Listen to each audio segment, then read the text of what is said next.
The proliferation of guns goes beyond local policies. And we continue to deal with state legislatures that do not understand this. In May of this year, Texas became the 20th state to pass legislation that says a permit is not required to carry a concealed handgun.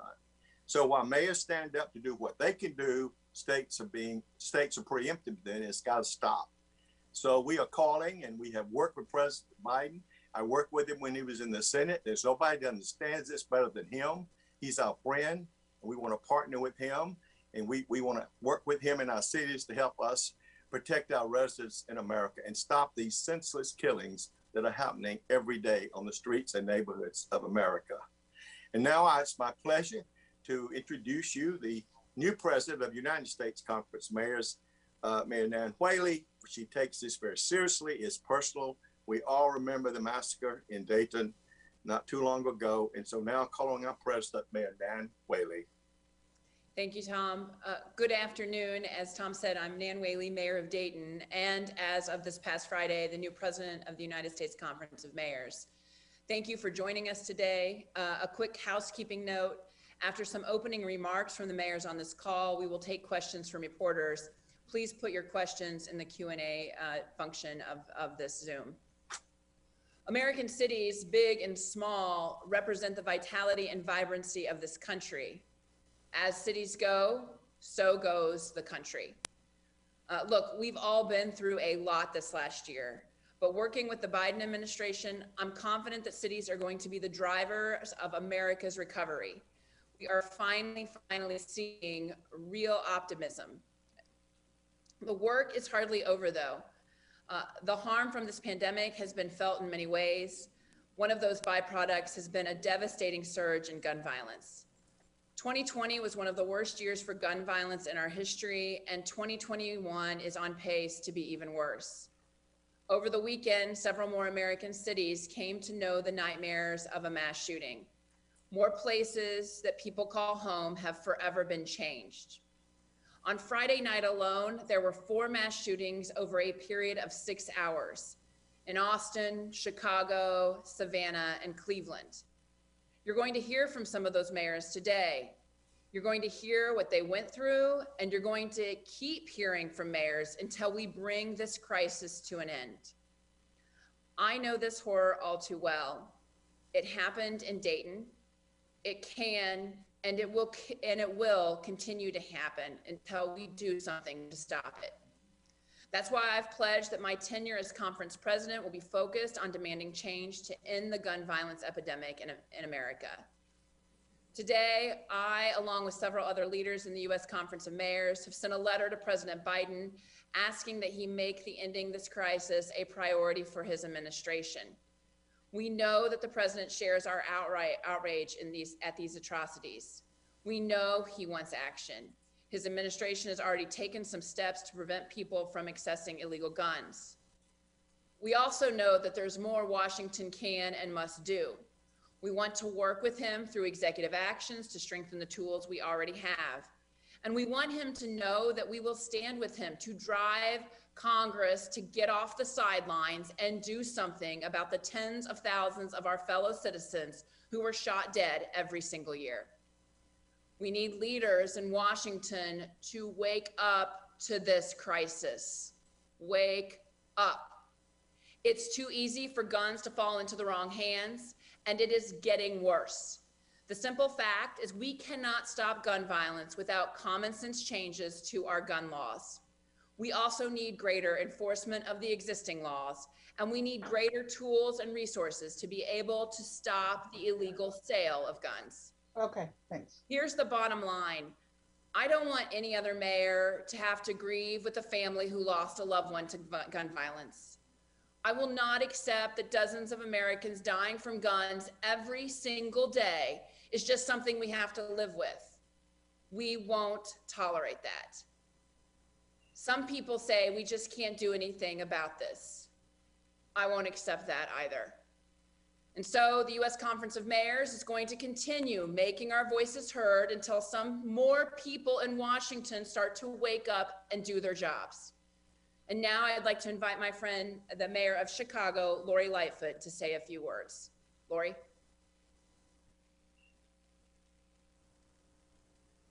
Thank you, President Whaley.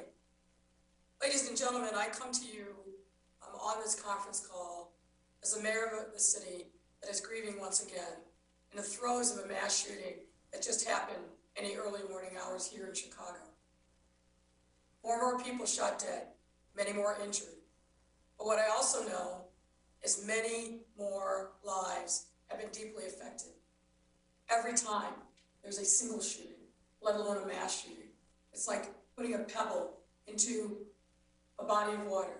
The ripples spread out, and many, many lives are affected. I want to thank the conference for organizing this opportunity for the mayors to speak. This is really an impetus of our new leader, Dan Whaley, but also comes in the wake of the tragedy that happened in Austin just recently. But as Nan Whaley said, it's not about a single city. This is a surge of gun violence across our entire country. Tom Cochran, our esteemed executive director, said it well. Every day in America, people are dying needlessly from gun violence. And we do need Washington to wake up to this reality.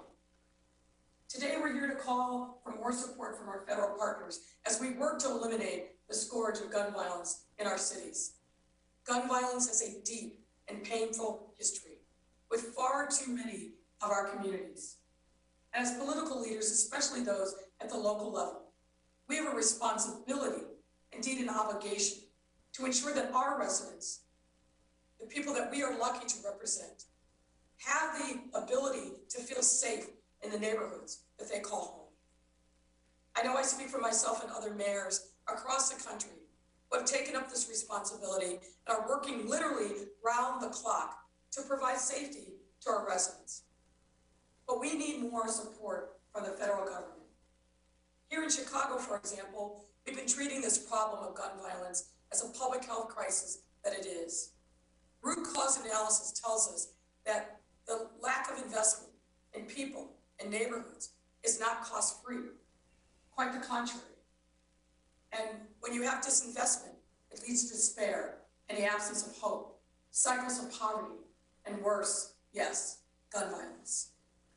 To slow and stop the rise of gun violence, we must address the systemic inequities that are at the root cause of it, which is why my team, like other mayoral teams across the country, have been working day and night to drive infrastructure investments, investments in our youth and our families, employment opportunities, and more in our most impacted communities. We launched a whole of government approach here in Chicago as part of our public safety initiative this summer. So as long as I'm mayor, I will not allow systemic inequity and gun violence to preordain our city's future. And our partners at the federal level shouldn't allow these same challenges to preordain our country's future either. Now, the Biden administration has already taken some strides towards addressing the scourge of gun violence that we face in cities across the country.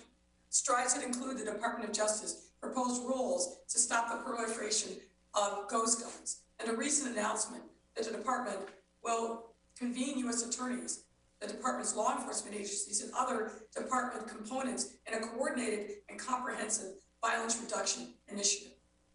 These steps are indeed a breath of fresh air and headed in the right direction, no doubt. And we are grateful that the administration has taken up this cause. But from where the mayors sit, and I'll speak personally for myself, these steps alone are not enough to fully address the issue of gun violence. I believe that there are things that can be done right now, today, low-hanging fruit, that doesn't require going through a difficult terrain in both houses of Congress. And as Mayor Whaley indicated, really enforcing existing laws. And let me talk about a couple of those things. Number one, the administration has to fully empower the Alcohol, Tobacco, and Firearms Bureau to go after federally licensed gun dealers who we know are selling to straw purchasers, guns that end up on the street within 1 year, 2 years or less, and end up being used in violent crimes in our city. More rigorous enforcement, more rigorous oversight of these federally licensed gun dealers is absolutely essential. Another thing that I think is low-hanging fruit that provides an opportunity for the Biden administration to make meaningful change now. We know that in cities like Chicago, surrounded as we are by other states that have different and more lax gun control policies, that those guns pour over the border to the city of Chicago every single day. We also know that many of the guns that end up on the streets of Chicago and other cities are part of a national gun trafficking exercise. So what does that require? That requires a multi-jurisdictional approach on the part of U.S. attorneys, the Federal Bureau of Investigations, ATF, and other federal partners working in concert with each other across jurisdictions to help protect cities by stemming the tide of the flow of illegal guns into cities like Chicago. I welcome the partnership of the federal government on these and other initiatives. We desperately need them, not just in Chicago, but every mayor who's here today and others that couldn't be here is saying the same things.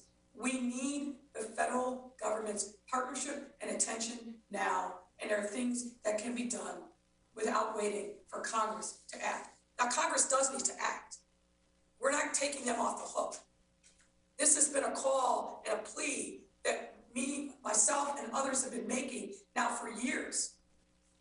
We're not sure what more it will take for Congress to heed the cries of the victims and the deceased in our cities, but we will not let them off the hook. They serve the people just as we do, and they need to act.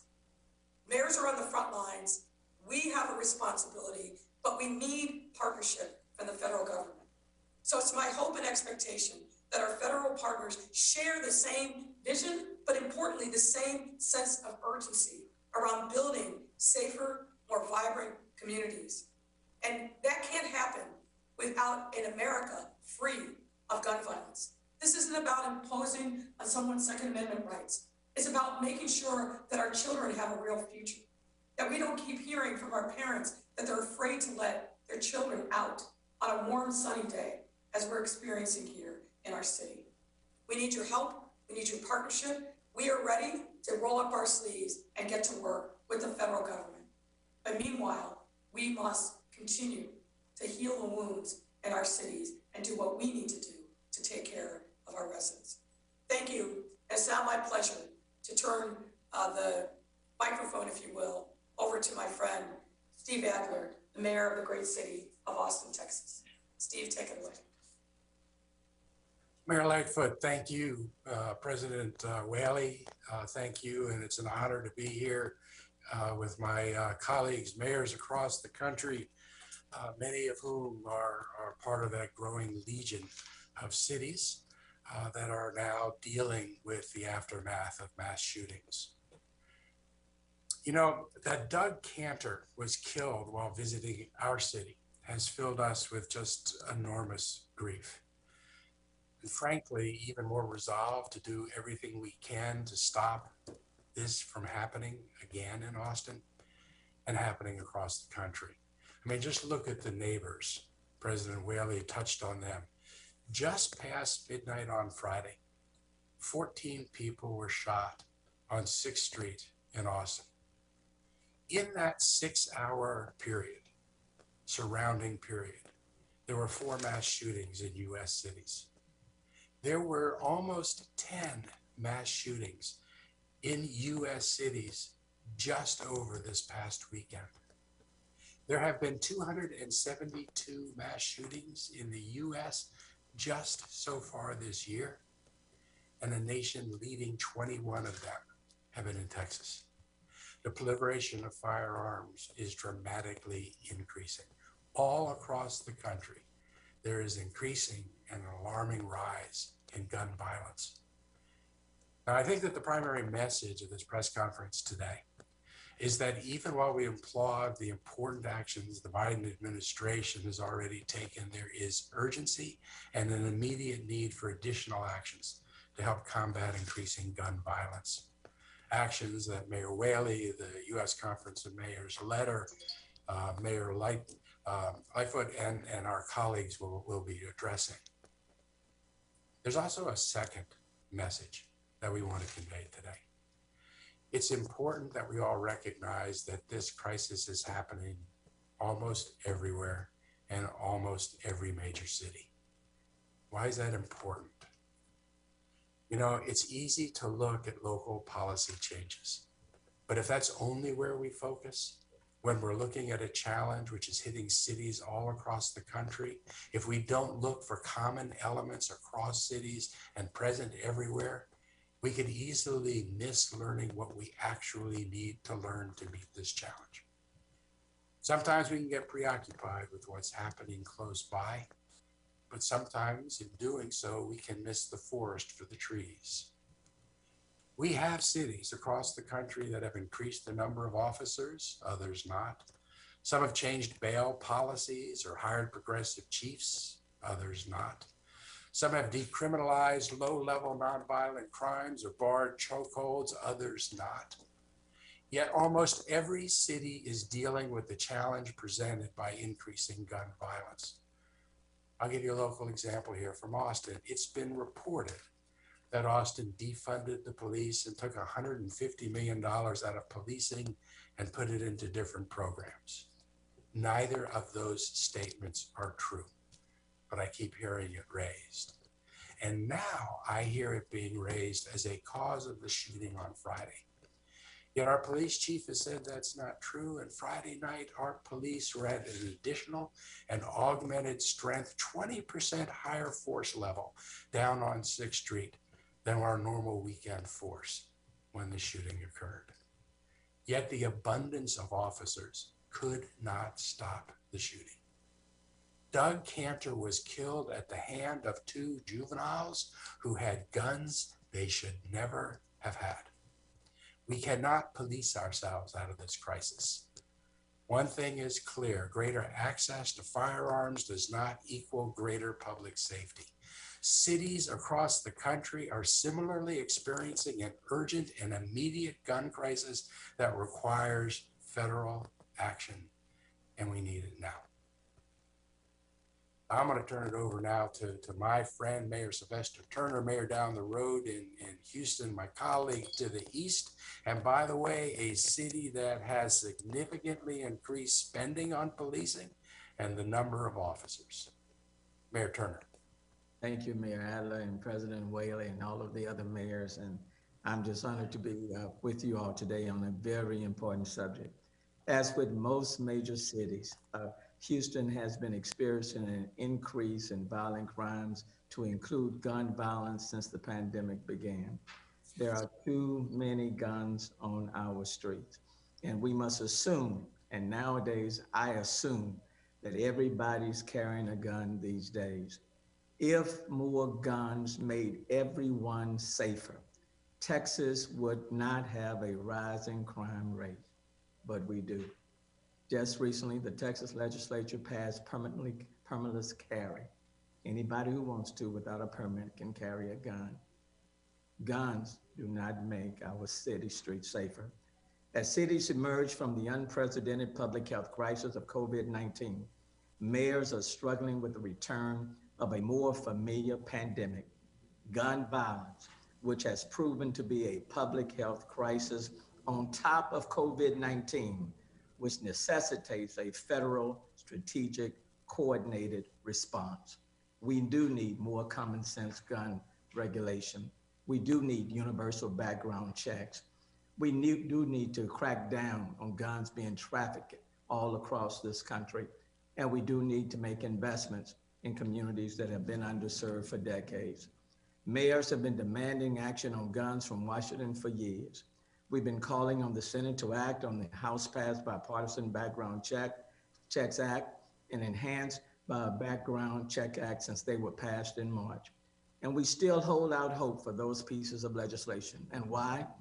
Because our children and our families are relying on us to do the right thing. And they are calling on us to do it now.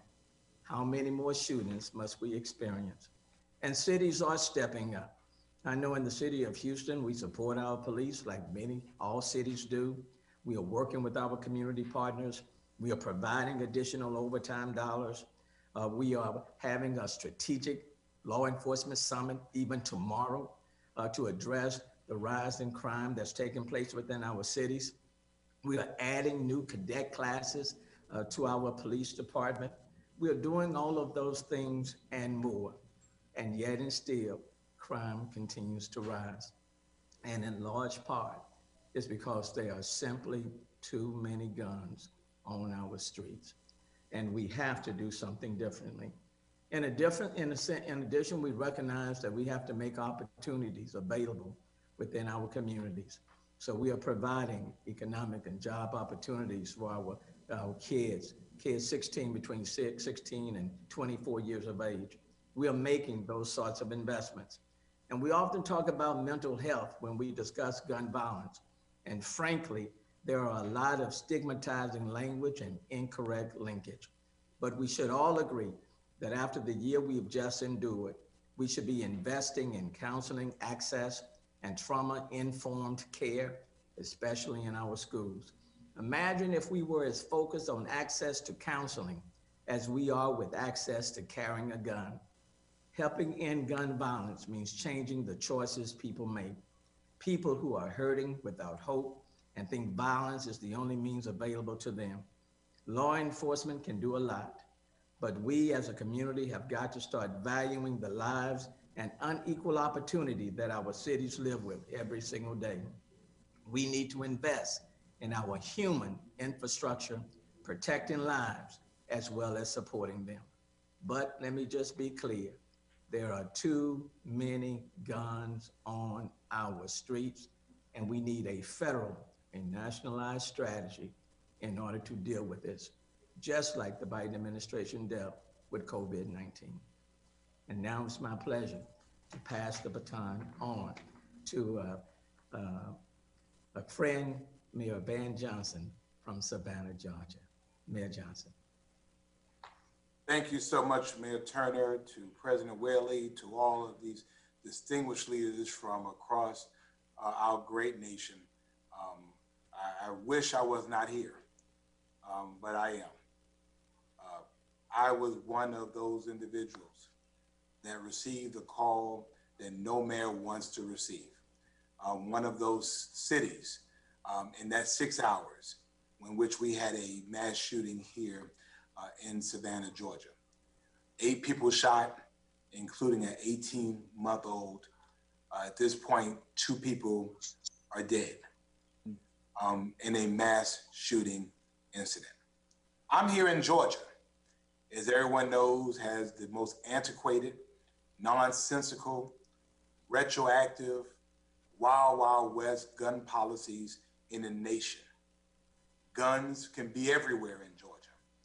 And so we can't be mad when guns show up everywhere in Georgia. During these times when we're talking about international terrorism, we're talking about national terrorism, we have to also talk about terrorism on the streets of our cities. These mayors, we've done almost all that we can do. The fact is we need help from our federal government to remove the tools of the terror from our streets.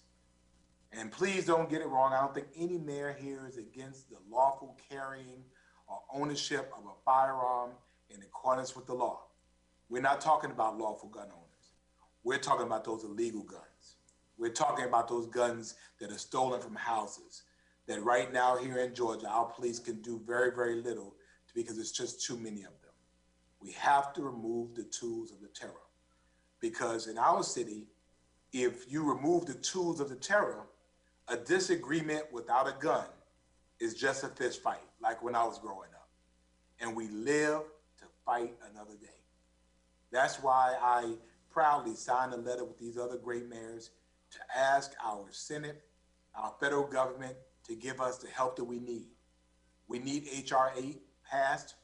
We need H.R. 1446 passed as well, because we need the assistance to be able to help us to make sense out of stuff right now that does not make any sense.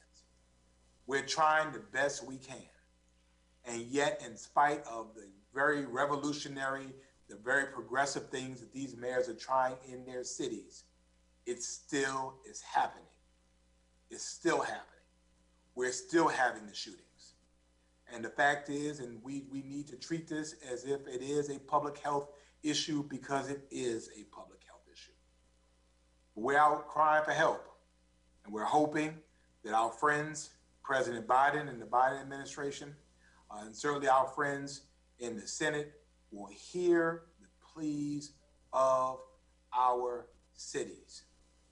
Because the fact of the matter is, as Savannah watched other cities be victimized, and we pray for our friends in Chicago, and we pray for our friends in Houston, and we pray for our friends in Dayton, and we pray for our friends in Orlando and San Jose and all of these other wonderful cities. The fact of the matter was, one day it was going to come to our doorstep, and it has. Tomorrow it will be somebody else's. If we don't do something quickly, if we don't do something now, if we don't do something intentionally, and if we don't do something forcefully. So we're begging, we're pleading, we're demanding help, demanding assistance, because America is so much better than what we are showing right now. So that being said, I want to take the honor of passing the baton to the beautiful city of San Jose, 2,300 miles away and 2 or 3 time zones away, and their great mayor, Sam Liccardo. Mr. Mayor. Thank you, Mayor. Really appreciate it. And thank you to Madam President Whaley and to Mayor Lori Lightfoot for your efforts to convene us for this critically important message. I think, as Mayor Van Johnson said so well, it is that dreaded call. And I received it at 6:30 in the morning on May 26, just 3 weeks ago here in America's 10th largest city, where a gunman had walked into a rail yard and ended the lives of 9 coworkers. And his families grieved, and they started to work to recover from this devastation.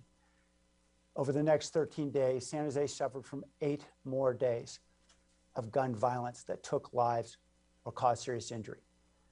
It's become axiomatic that we are in a gun violence epidemic in this country. And while there might be a vaccine that can address the harms of a single virus, there's no panacea to address a gun violence epidemic in a country with 300 million guns. We need a lot of solutions. We need many interventions. And that means at all levels of government. And we need the federal government to step up. Certainly, my colleagues have spoken well about what we need. Certainly, universal background checks. Certainly, assault weapons ban. Out here in California, contrary to what a judge might have said, we understand, our residents understand the difference between an AR-15 and a Swiss Army knife. We need much more action from the federal government. But let me go off script for a moment. If Congress lacks the courage to act, then at the very least, I urge that Congress get out of the way. There are preemptions in place in federal law and state law that prevent local innovation. And we need innovation at the local level just as we need action at the federal level. And certainly here in San Jose, we're moving forward with many initiatives, as many of my colleagues are in their own cities. And they may or may not choose the same innovations, for example, here in San Jose around insurance that we would mandate for gun owners, fees that we would charge on gun owners to compensate taxpayers for the cost of responding to the cost to the public of gun violence. Whatever the innovations may be, we need to see action at all levels of government. We are in a post-prayers and platitudes period. We need to be in an era of a decisive and assertive action. And I'm grateful to be joined by my sister and brother mayors, urging together that the federal government move forward with us. And again, if Congress can't act, then get out of the way. We're ready to act, and we want the whole country to feel the same kind of responsibility in Congress that they feel in each of us as mayors. We are moving together. Thank you all, and I'm now honored to be able to pass the baton back to Madam President Nan Whaley, who's done an incredible job in just her first few hours in this role. Thanks, Mayor Liccardo, and thank you, mayors, for your passionate pleas and demands for action around this issue that's affected all of us in such a very personal way. And sadly, the group just gets larger and larger, as Mayor Johnson said, every single day. And we're going to shift to the question and answer portion of this discussion. And just want to remind folks to put questions in the question and answer pod, and then also say what news outlet you're with. I'm going to start with Griff White. First question, and actually I think he even sent it to us before. Are there any criminal justice reforms enacted in your city or state in recent years that seemed appropriate at a time when crime was relatively low, but that you believe should be reconsidered in light of surging violence? I think I'll start, and then of course it told mayors to just raise their hand if they want to respond. No, I mean, what we've seen, frankly, in Ohio, for example, is the opposite direction. We see gun violence across our state, and we see the signing of the Stand Your Ground bill out of the State House that actually makes our communities less safe and makes people of color less safe in our community.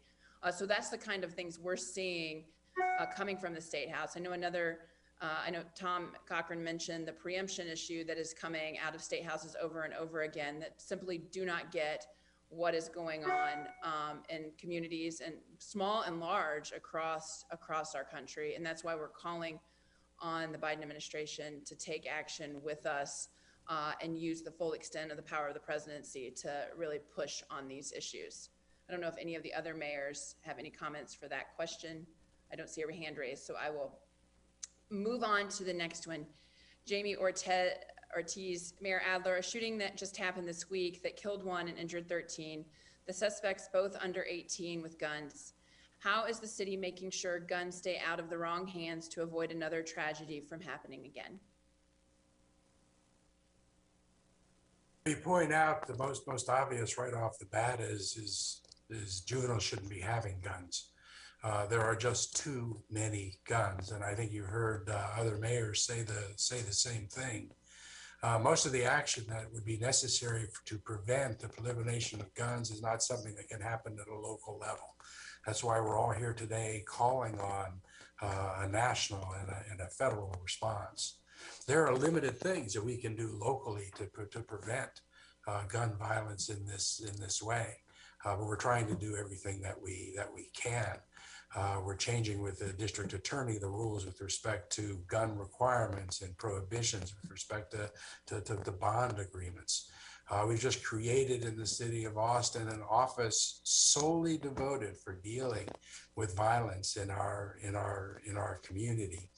But so much of what we would like to do with respect to guns, we've been preempted by a state legislature that seems to be concerned about helping to ensure that more people have weapons. That's why today's call is mayors from across the country stepping up to say we need federal assistance. Thank you, Mayor Adler.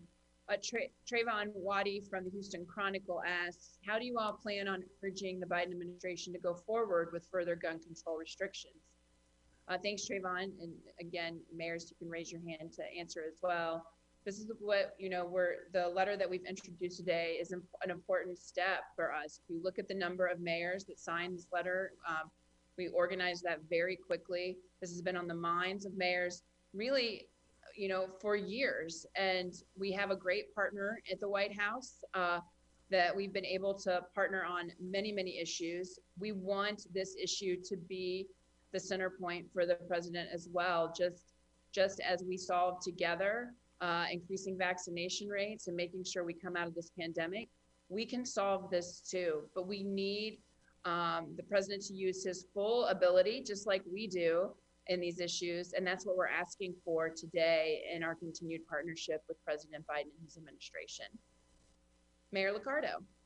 Yeah, just to add, we know bipartisanship is awfully difficult right now in Washington, D.C., but as mayors, we work across those Democratic, Republican boundaries all the time, and we forge consensus, and that helps us to stand behind those members of Congress who are courageous enough to stand up. And what I've seen time and time again, my sisters and brothers who might be Republicans are willing to stand up because we together support pragmatic solutions. And we critically need pragmatic solutions right now. Mayor Johnson? Yes, thank you, Madam President. Can we all just agree that 18-month-olds shouldn't be shot?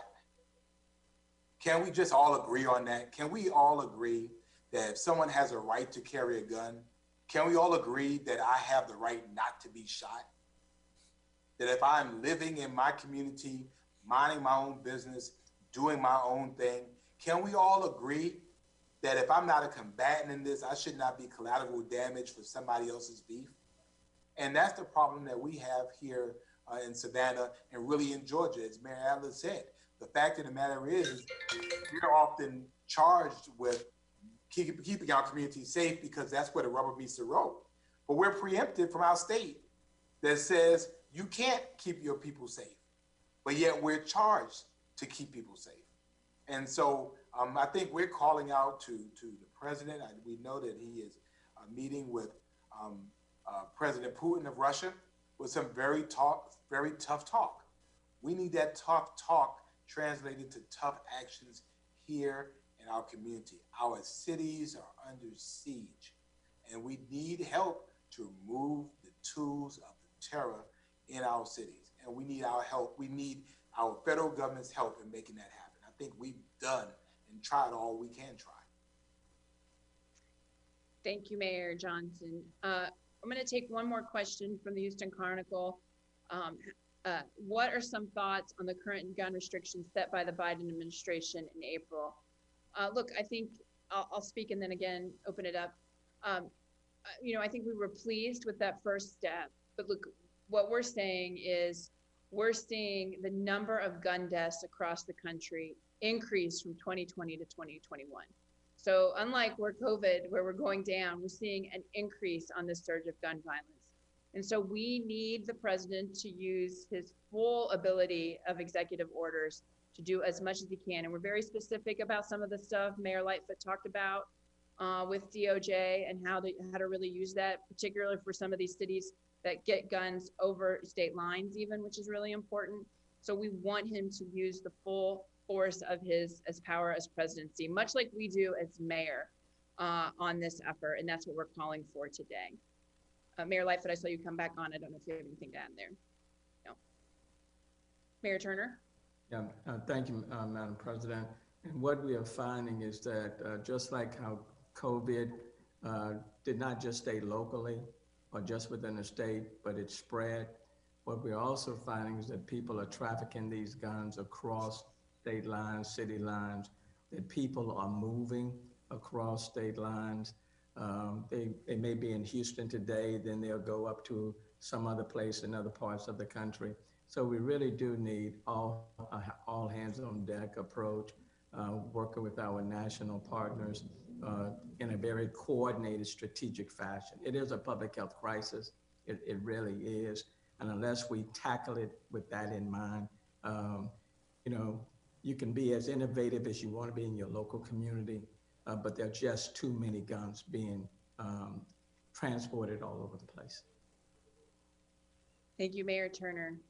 Well, look, I think I'm going to close this out, seeing no other comments from mayors about it. I want to thank my fellow mayors for speaking so eloquently about such a tough issue that we deal with too often in our communities around gun violence.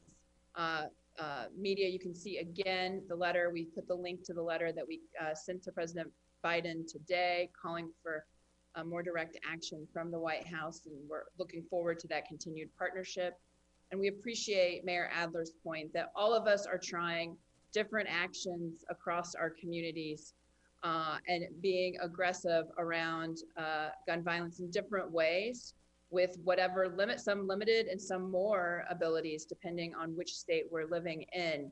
But the fact of the matter is the surge of gun violence continues to rise. It's a national issue. We're ready to stand in partnership with our national leaders to do something to make sure that our communities become safer. Thank you all for joining us today. Appreciate your time. Mayors, thank you for your passion on this issue. Thank you, Madam President. Good to see everybody.